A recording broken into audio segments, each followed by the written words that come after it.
வீட்டினுடைய எந்த பாகத்தில் தலைவாசல் இருந்தால் உயர்வு. கிழக்கு பார்த்த வீடு ஈஸ்ட் ஃபேஸிங் ஹவுஸுக்கு ஃபஸ்ட்டு ப்ரிஃபரன்ஸ் வந்து நார்த் ஈஸ்ட்டில் கொடுக்கணும். இப்போ நார்த் ஃபேஸிங், இது வந்து நார்த் ஃபேஸிங் ஒரு பில்டிங் இருக்குதுன்னு வச்சுக்கோங்களேன். அவங்க வைக்கிறது வந்து நார்த்து சார்ந்த நார்த் ஈஸ்ட் வைக்கணும்.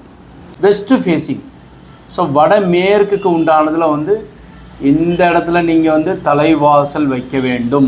சவுத் ஃபேஸிங்க்கு சவுத் ஈஸ்ட் கார்னர்லேயும், அதாவது தெற்கு சார்ந்த தென்கிழக்குலேயும்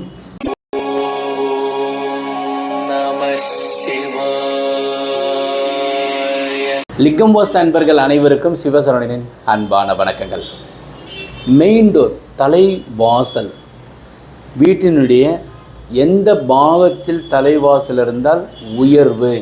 தலைங்கிறது வீட்டு தலைவனையும் வீட்டினுடைய உயர்வையும் குறிப்பது தான் இந்த தலைவாசல். ஸோ அந்த வகையில் தலை ப்ளஸ் வாசல் மெயின் டோர் எங்கே வைக்கணும் அப்படின்னு தான் இதில் காமிச்சிருக்கிறோம். ஸோ இதில் ஈஸ்ட்டு வெஸ்ட்டு நார்த்து சவுத்து, கிழக்கு மேற்கு வடக்கு தெற்கு. ஸோ இதில் வந்து நடுவில் வந்து லைன் கொடுத்துருக்குறோம், 9ஆக பிரிச்சுருக்குறோம். அந்த வகையில் மெயின் டோர் வைக்கிறது எப்போவுமே ஞாபகம் வச்சுக்கோங்க ஈஸ்ட் ஃபேஸிங். இப்போது இந்த வீட்டுக்கு ஒரு வீடு வந்து ஒரு 30/40 பிளாட் இருக்குன்னா அதில் 26க்கு 36 பில்டிங் பண்ணுறீங்கன்னாக்கா கிழக்கு பார்த்த வீடு ஈஸ்ட் ஃபேஸிங் ஹவுஸுக்கு ஃபஸ்ட்டு ப்ரிஃபரன்ஸ் வந்து நார்த் ஈஸ்ட்டில் கொடுக்கணும். இந்த இடத்துல கொடுக்கணும். அதிகபட்சம் சென்டராக வச்சோம்னாக்கா இந்த கிழக்கு சார்ந்ததில் நார்த் ஈஸ்ட். இது ஃபஸ்ட்டு ப்ரிஃபரன்ஸ் வந்து நார்த் ஈஸ்ட், செகண்டு வந்து ஈஸ்ட். சவுத் ஈஸ்ட்டுக்கு ஈஸ்ட்டுக்கு இதில் வைக்கக்கூடாது. ஈஸ்ட் ஃபேஸிங்க்கு கிழக்கு பார்த்ததுக்கு கிழக்கு சார்ந்த வடகிழக்கில், so north east corner east, இதில் தான் இந்த தலைவாசல் மெயின் டோர் வைக்க வேண்டும். இப்போ நார்த் ஃபேஸிங், இது வந்து நார்த் ஃபேஸிங் ஒரு பில்டிங் இருக்குதுன்னு வச்சுக்கோங்களேன். அவங்க வைக்கிறது வந்து நார்த்து சார்ந்த நார்த் ஈஸ்ட் வைக்கணும். அப்படி இல்லைன்னா இந்த இடத்துல வந்து நார்த் ஃபேஸிங், நார்த் வெஸ்ட்டு வாயு மூலையில் வைக்கக்கூடாது. ஒரு வீட்டுக்கு நார்த் ஃபேஸிங் பில்டிங்னு வச்சுக்கோங்களேன். ஸோ நார்த் ஈஸ்ட் லெஃப்ட் சைடில் வடகிழக்கு மூலையில் ஈசான மூலையில் போர் போட்டதுக்கு பக்கத்தில் வைக்கிறோம். ஸோ ஃபஸ்ட்டு வந்து ஈஸ்ட்டு பார்த்துருக்குறோம், நார்த்து பார்த்துருக்கோம். வெஸ்ட்டு ஃபேஸிங், ஸோ வடமேற்குக்கு உண்டானதில் வந்து இந்த இடத்துல நீங்கள் வந்து தலைவாசல் வைக்க வேண்டும். மேற்குக்கு மேற்கு சார்ந்த வடமேற்கு, வெஸ்ட்டு ஃபேஸிங் நார்த்து வெஸ்ட்டு சார்ந்ததில் வைக்கிறது. ஸோ ரெண்டாவது ஆப்ஷன் வெஸ்ட்டு ஃபேஸிங்கில் வைக்கிறது. ஸோ 3 பார்த்துருக்குறோம், ஈஸ்ட்டு நார்த்து வெஸ்ட்டு.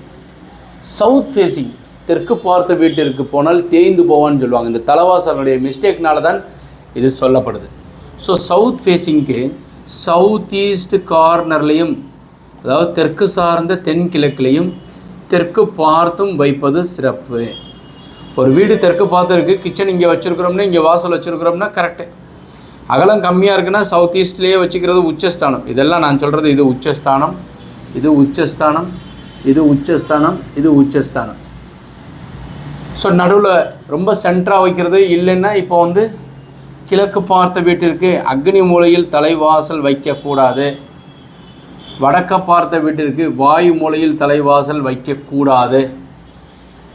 மேற்கு பார்த்த வீட்டிற்கு கன்னி மூலையில் தலைவாசல் வைக்கக்கூடாது. தெற்க பார்த்த வீட்டிற்கு தென்மேற்கு திசையில் கன்னி மூலையில் வைக்கக்கூடாது. ஸோ கிழக்கில் வந்து பார்த்த வீட்டிற்கு தென்கிழக்கில் வச்சோம்னா பொருள் விரயம் இருக்கும். வடக்கு பார்த்ததுக்கு வாயுவில் வச்சோம்னாக்கா வியாபாரம் குறை ஏற்படுவதற்கு உண்டான வாய்ப்பு உண்டு. மேற்குக்கு கன்னியில் வச்சோம்னாக்கா நஷ்டங்கள் ஏற்படும்.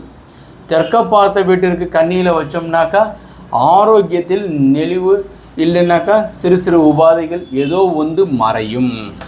இப்போ தலைவாசல் வைக்கும்போது ஈஸ்ட் ஃபேஸிங்கில் வைக்கும்போதும் நார்த் ஃபேஸிங் வைக்கும்போது கவனத்தில் கொள்ள வேண்டியது என்னென்னா, தலைவாசலுக்கு நேர் எதிரில் வந்து போர் அமையக்கூடாது, நீர் குத்து வரும். அதே மாதிரி தாழ்வாரம் சீட்டு இறக்கியிருப்பாங்க, கிழக்கும் வடக்கும் சீட்டு இறங்கிக்கலாம். தலைவாசலை விட கீழே இறங்கி இருக்கக்கூடாது. ஸோ அந்த நில பாய்ச்சல்னு சொல்லுவாங்க. 2 விஷயம் சொல்லியிருக்கிறேன். கிழக்கு வடக்கு பார்த்த வீட்டிற்கு east facing and north facing ஹவுஸுக்கு டைரக்ட் ஸ்ட்ரைட்டாக வந்து நீர் குத்து போர் இருக்கக்கூடாது, தொட்டி இருக்கக்கூடாது. 1. ரெண்டாவது ஸ்லோப்பாக வந்து சீட்டோ இல்லைனாக்கா ஏதோ ஒரு டேப்பராக ஒரு ஓடோ இல்லைன்னா மரமோ கை மரமோ ஏதோ ஒன்று வச்சு பந்தல் போடுவாங்க, கீழே இறக்கி போடுவாங்க, அது மாதிரி ஷீட்டு போட்டிருப்பாங்க. அந்த மாதிரி இருந்தாலும் தலைவாசல் நேர் வந்து உங்களுக்கு பாய்ச்சல்னு வரும். ஸோ இந்த 2 விஷயம் வந்து மெயின் டோரில் இருக்கும்போது கவனத்தில் கொள்ள வேண்டியது. மேற்க பார்த்த வீட்டிற்கு நேர் எதிர்த்தாப்பில் டேங்கோ பெரிய பில்டிங் வர்றதுனால ஒன்றும் தவறு கிடையாது. தெற்கு பார்த்த வீட்டிற்கும் அதே மாதிரி உயரமான டேங்கோ மரமோ உயரமாக ஏதோ ஒன்று இருந்தாலும் தவறு கிடையாது. பட் எதிர்த்தாப்பில் மேற்க பார்த்த வீட்டிற்கும் தெற்க பார்த்த வீட்டிற்கும் ஸ்ட்ரைட்டாக சந்து தெருக்கூத்து இருக்கக்கூடாது. இந்த கிழக்கு வடக்கு பார்த்த வீட்டிற்கு சந்து, தலைவாசலுக்கு நேர் சந்து இருக்கலாம். இரண்டாவது விஷயம், தலைவாசலானது சுற்றி மரம் இருக்கணும். ஸோ 1வது 2வது 3 4 அதை எப்படி எடுத்துக்கலாம்னாக்கா, நில வைக்கிறது வந்து ஸோ எப்போவுமே இது ஒரு மரம் இருக்கும், மேலே இருக்கிறது கீழே இருக்கிறது, கீழேயும் படிக்கட்டைன்னு சொல்லுவாங்க அது. ஸோ இந்த 3 ப்ளஸ் கீழே இருக்கிறது எந்த விதமான நெகட்டிவும் உள்ளே வராது. ஒரு சில ஊரில் வந்து கீழே வந்து பனங்கல்லுன்னு சொல்லிட்டு ஒரு பட்டியக்கல் மாதிரி போடுவாங்க, அதில் பத்துமம் அடிச்சிருப்பாங்க, கீழே ஸ்ரீ சக்கரம் வைப்பது உண்டு, சொர்ண ஆகார்ஷண பைரவர் சக்கரம் வைப்பது உண்டு, சங்கும் கீழே வைப்பாங்க. தலைவாசலுக்கு இப்போல்லாம் நிறைய பேர் என்ன பண்ணுறாங்கன்னா 3 மரம் தான் வைக்கிறாங்க, உள்ளுக்குள்ளே சங்கு வச்சிடுறாங்க, அது மிதிப்படும். ஆனால் நல்ல சூட்சமாக வச்சிங்கன்னாக்கா நிலையை ஒட்டி கீழே கட்டையை ஒட்டி அந்த சங்கு வச்சுருப்பாங்க. அப்போ நிலையை தாண்டி போகும்போது சங்கு மிதிப்படாது. எப்போவுமே சங்கு நீங்கள் வச்சிங்கனாக்கா தலைவாசலில் வைங்க, மிதிப்படக்கூடாது. ஏன்னா பெருமாள் கையிலே இருக்குது, எம்பெருமான் சிவபெருமான்கிட்ட நம்ம வேண்டுதல் வைக்கும்போது சங்கு முழக்கம் பண்ணுறோம். ஸோ அப்போ சங்கு வந்து மிகப்பெரிய ஒரு புனிதமானது, அது பெரிய ஒரு ஹிஸ்ட்ரி மாதிரி. அதை பேசுகிறோம்னா ஒரு நாள் முழுக்க பேசலாம் அந்த சங்கு பற்றி. அது சங்கு ஸ்தாபனம்னு சொல்லி ஒரு தனியாக ஒரு சடங்கு இருக்குது. முகூர்த்த நாள் சரியான நாளில் தான் இந்த சங்கு வைக்கணும். அது ஒரு சிலர் இந்த கிரக பிரவேசத்துக்கு நாள் வந்து அவசரமாக மார்பிளோ டைல்ஸோ ஒட்டி உடனே ஓட்டையை போட்டு சும்மா உள்ளே வச்சு சாமி கும்பிட்டு அப்படியே, அதெல்லாம் பண்ணாதீங்க. ஸோ அதில் வந்து கிளாஸ் எல்லாம் போட்டு மூட சொல்கிறாங்க, நிறைய சாஸ்திரத்தில் இருக்குது. அதனால் சிம்பிளாக வந்து நிலையை ஒட்டி வைங்க, இல்லைன்னா நிலைக்கு கீழேயே வந்து நீங்கள் வச்சுட்டிங்கன்னா மிதிப்படாது. அப்புறம் தலைவாசலில் வந்து நிறைய மரங்கள் கொடுத்து ஜாயிண்டெல்லாம் போடாதீங்க, ஒரே மரம் வாங்கிக்கோங்க. தலைவாசல் பெரும்பகுதி நீங்கள் வந்து நல்லா பண்ணணும்னு நினச்சிங்கன்னா தேக்கு வாங்கிக்கோங்க, பர்மா தேக்கு இல்லைனாக்கா கானா தேக்கு, ஏதோ ஒரு தேக்கு இருக்கிறது சிறப்பு. பழசு மாத்திரம் வாங்கிடாதீங்க. தலைவாசல் வைக்கும்போது வந்து ஏதோ ஒரு இடத்துல இருந்ததை நாங்கள் பிரித்தது இருந்தது, நாங்கள் வந்து அதை இன்னும் புதுப்பிக்கிறோம்னா அதில் இருக்கிற ஒரு பாசிட்டிவாகவும் இருக்கலாம், நெகட்டிவாகவும் இருக்கலாம், அது உங்கள் வீட்டில் ஒட்டிக்கிறோம். ஸோ அதனால் இந்த தலைவாசலுங்கிறது புதுசாக வாங்கி வைங்க. அப்படி நீங்கள் புதுசாக வந்து தேக்கு தான் வைக்கணும், இல்லை வேம்பு கூட வைக்கலாம், வேப்ப மரத்திற்கு சமம். அதில் கரையான் வராது, 2 மரத்தில் தான் கரையான் வராது, வேம்புலையும் தேக்கிலையும் கரையான் வராது. அதனால் அதில் வைக்கிறது சிறப்பு. இந்த நிலை வைக்கும்போது எப்படி கவனிக்கணும், இப்போ வந்து நிலையினுடைய மரம் தேர்ந்தெடுத்துருக்குறோம். இந்த நிலை வைக்கும்போது ஸ்ட்ரைட்டாக வைங்க. எந்த வித இப்போ வந்து இது ஒரு பில்டிங் இருக்குன்னாக்கா இதில் வந்து கிராஸாக வச்சிடுறாங்க. இப்போ இந்த இதுதான் ஒரு ரூம்னா இந்த மாதிரி கிராஸாக வைக்கிறது. அப்படி இல்லைனாக்கா அந்த ஜாயிண்ட்டில் வந்து ஏதோ ஒரு வகையில் வந்து ஒரு ஜன்னலையும் நிலையும் வைக்கும்போது கொஞ்சம் கிராஸ் பண்ணி வைக்கிறது, அப்படியெல்லாம் தயவு செய்து நீங்கள் செய்யாதீங்க. தலைவாசலில் வந்து கதவுல வந்து தெய்வ படங்கள், இப்போ சமீபத்தில் தெய்வ படங்கள் வேணான்னு சொன்னோன்னா விநாயகர் வைக்கல, முருகன் வைக்கலைனாக்கா சாய்பாபாவோ ராகவேந்திரரோ இல்லை சித்தர் மாதிரி இருக்கிறதோ வைக்கிறாங்க. அந்த மாதிரி தயவுசெய்து யாருமே வந்து இந்த மாதிரி செய்யாதீங்க. உருவப்படங்கள் எப்போவுமே ஆடுற இடத்துல இருக்கக்கூடாது. தலைவாசலுக்கு மேலே ஃபிக்ஸடாக இருக்கிற பகுதியில் நீங்கள் வச்சிக்கலாம், ஆடுற பகுதியில் இருக்கக்கூடாது. அப்போ அந்த தலைவாசலில் வந்து நான் சாய்பாபா டிவோட்டி அங்கே வைக்கலாம்னா அந்த மாதிரி வைக்காதீங்க. ஸோ அதனுடைய ஒரு ப்ளஸ்ஸும் கிடைக்கும், நெகட்டிவும் கிடைக்கும். அதனால் அந்த மாதிரி சாய்பாபாவுடைய இதெல்லாம் வைக்க வேண்டாம், சாமி ஃபோட்டோவும் வச்சுக்க வேண்டாம். ஒரு சில கதவுலேயே வந்து ஸ்டிக்கர் ஒட்டியிருப்பாங்க, ஸோ யாராச்சும் கொடுத்தாங்கன்னா அதில் வந்து ஒட்டிட்டுருவாங்க, அந்த மாதிரிலாம் செய்யாதீங்க. வெள்ளிக்கிழமை ஆனாக்கா தலைவாசலில் தொட்டு கும்புறது நல்லது. நாகாபரணம்னு ஒன்று இருக்குது, பாம்பு மாதிரியும் இருக்கும். இந்த நிலையில் வந்து சின்னதாக ஓரமாக பாம்பு மாதிரி இருக்கும், முந்தி அடிச்சுட்டு இருந்தாங்க, இப்போ அடிக்கிறதில்ல. ஸோ அந்த நாகாபரணம் அடிச்சுக்கிறது சிறப்பு. வாய்ப்பு இருந்தால் பண்ணுங்கள். ஏன்னா உங்களுக்கு இப்போ ராகு தசை நடக்குது, ராகு போர் கொடுப்பார்களே, ராகு 11ல் இருக்கிறாரு, குரு நல்லா இருக்கார், தலைவாசலை வந்து நல்ல லக்ஸுரியஸாக இருக்கான்னு நினச்சிங்கன்னா இந்த நாகாபரணம் அடிச்சுக்கோங்க, நல்ல சிறப்பு. ஸோ அது மாதிரி பண்ணிக்கலாம். அந்த தலைவாசலுக்கு மேலே லாஃப்ட்டு போட்டுருவாங்க ஒரு சிலர் வந்து. இந்த லாஃப்ட்டு அது ஆக்சுவலாக லாஃப்ட்டே வரக்கூடாது. எந்த மாதிரி மேற்கு பார்த்தாலும் சரி, கிழக்கு வடக்கு தெற்கு எந்த ஒரு திசையாக இருந்தாலும் தலைவாசலுக்கு மேலே லாஃப்ட் வச்சு அது தேவையில்லாத ஜாமான்கள் வைப்பதற்கு உண்டான அமைப்பு ஏற்படுத்தி கொள்ள வேண்டாம்.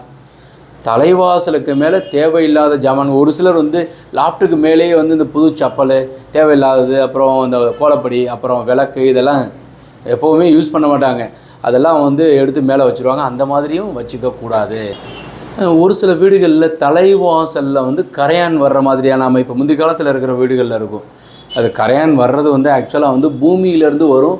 அந்த கரையானுக்கு உணவே எதுன்னா மரம் தான். ஸோ அந்த மரத்தில் 2 மரத்தில் வராது. தேக்கிலையோ இல்லைனாக்கா உங்களுக்கு வேம்பில் அந்த கரையான் வராது.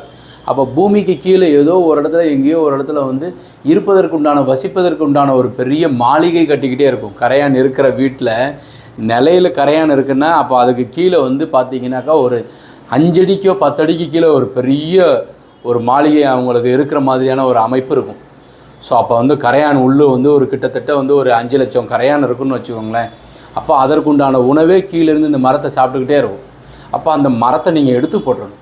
ஸோ புதுசாக நீங்கள் வச்சுக்கிறது தான் இந்த கரையான் வந்த பகுதியில் இருக்கிறது தவிர்ப்பது நல்லது. லாஸ்ட்டாக 2 விஷயம் கவனிச்சுக்கோங்க. இந்த கதவு ரெட்டை கதவாக போடுவாங்க. ஸோ இந்த கதவு ஒன்று பிடிச்சிக்கணும், இன்னொன்று திறந்து தான் திறக்கும். நீங்கள் 2யுமே பிடிச்சி திறந்துட்டுருப்பாங்க. இல்லைன்னா இந்த கதவை போட்டு லேசாக இடது காலோ வலது காலோ வச்சு தட்டி திறப்பாங்க. இந்த பெரிய பெரிய கோவில்களில் வந்து பெரிய கதவாக இருக்கும். திறக்கலைனாக்கா அப்படியே காலில் தட்டுவாங்க. அந்த மாதிரிலாம் பண்ணோம்னாக்கா யார் கதவு ஓனரோ அவங்கள பாதிக்கும். ஸோ அந்த வீட்டு எஜமானரை கண்டிப்பாக இது தட்டும்போது தலை சம்மந்தப்பட்டதில் ஏதோ ஒரு குறை வந்து மறையும். அப்போ நீங்கள் என்ன செய்யணும், அதுக்குண்டானது கேப் ஆயிடுச்சுன்னா சின்னதாக சரி பார்த்துக்கோங்க. பெரிய கேப் இல்லாத அளவுக்கு கரெக்டாக வச்சுக்கணும். ஒத்த கதவு வச்சா கூட இப்படிலாம் பண்ணுறாங்க, அப்படி பண்ணிட வேண்டாம். லாஸ்ட்டாக வந்து கதவு வந்து தேக்கில் இருந்தால் பாலிஷ் பண்ணிக்கோங்க. டார்க்கு கருப்பு, டார்க்கு பிளாக்கு அந்த மாதிரி வர்ணம் தலைவாசலில் தீட்டக்கூடாது. அலங்காரமாக டிசைன் நீங்கள் பண்ணிக்கலாம். தலைவாசலில் வந்து வாரத்துக்கு ஒரு தடவை வந்து மாவில் தோரணம் போடுறது சிறப்பு. தலைவாசலில் வந்து உங்களுக்கு மாலை எங்கேயாச்சும் ஒரு கோவிலுக்கு போய்ட்டு வந்துருக்கீங்க, உங்களுக்கு மாலை மரியாதை பண்ணியிருக்கீங்கன்னா நல்லா ஆணி அடித்து வச்சுக்கோங்க. அதில் மாட்டி விடுறது சிறப்பு.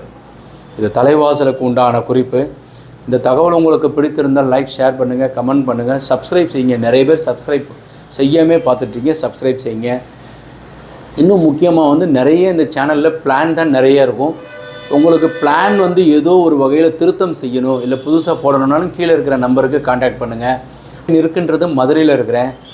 ஸோ தேவைப்படுறவங்க கான்டாக்ட் பண்ணிவிட்டு நீங்கள் வாட்ஸ்அப்பில் தகவல் அனுப்பி வச்சு வரலாம். அப்படி இல்லைன்னா கேட்டு தெரிஞ்சுக்கலாம். வாஸ்துப்படி உள்ள வீட்டில் வசிப்போம், வளமுடன் வாழ்வோம். மீண்டும் நாளை ஒரு அருமையான தகவலுடன் சந்திக்கின்றேன். சிவாய நமக.